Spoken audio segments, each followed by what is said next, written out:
வாழ்க்கையில என்ன செய்யும்? ஒரு ஒப்பந்தம். நாம் இணைந்து வாழுவோம். இந்த இணைப்புல கர்த்தருக்காக நாம் வாழுவோம். நமக்காக வாழாமல் கர்த்தருக்காக வாழுவோம். கர்த்தருக்கு அப்படிதான் ஆபிரகாம், ஈசாக்கு, யாக்கோபு எல்லாம் கர்த்தருக்காக வாழ்ந்தார். விசுவாச வீரர்களாக இருந்தார்கள். ஆமென்.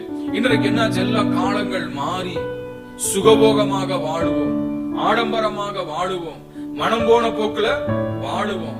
நீ ஒரு பக்கம் போறிய, நீ எப்படியோ வாழ், நான் ஒரு பக்கம் நான் எப்படியோ வாழ்றேன். ஆனா ரெண்டு பேரும் ஒரே வீட்டுல தங்கி இருப்போம். இப்படியெல்லாம் வாழ்க்கை போய் கொண்டிருக்கிறது. கர்த்தர் விரும்பாத ஒரு வாழ்க்கை. நாட்கள்ல பிசாசானவன் குடும்பங்கள்ல எப்படி குழப்பங்களை கொண்டு வரலாம், குடும்பங்கள் எப்படி பிரிவினைகளை கொண்டு வரலாம், குடும்பங்கள்ல எப்படி கருத்து வேறுபாடுகளை கொண்டு வரலாம் சொல்லி பல விதங்கள்ல செயல்பட்டு இந்த குடும்பங்கள் உடைந்து சின்னாபின்னமாய் காணப்படுகிறது. காரணம் என்ன? அங்கே தேவனுக்கு முக்கியத்துவம் கொடுக்காதபடியினாலே, கர்த்தருடைய வார்த்தை கீழ்ப்படியாதபடியினாலே அப்படிப்பட்ட நிகழ்வுகள் குடும்பங்கள்ல காணப்படுகிறது. ஆக தேவ பிள்ளையே என்ன செய்யும்? ஒரு ஒப்பந்தம்.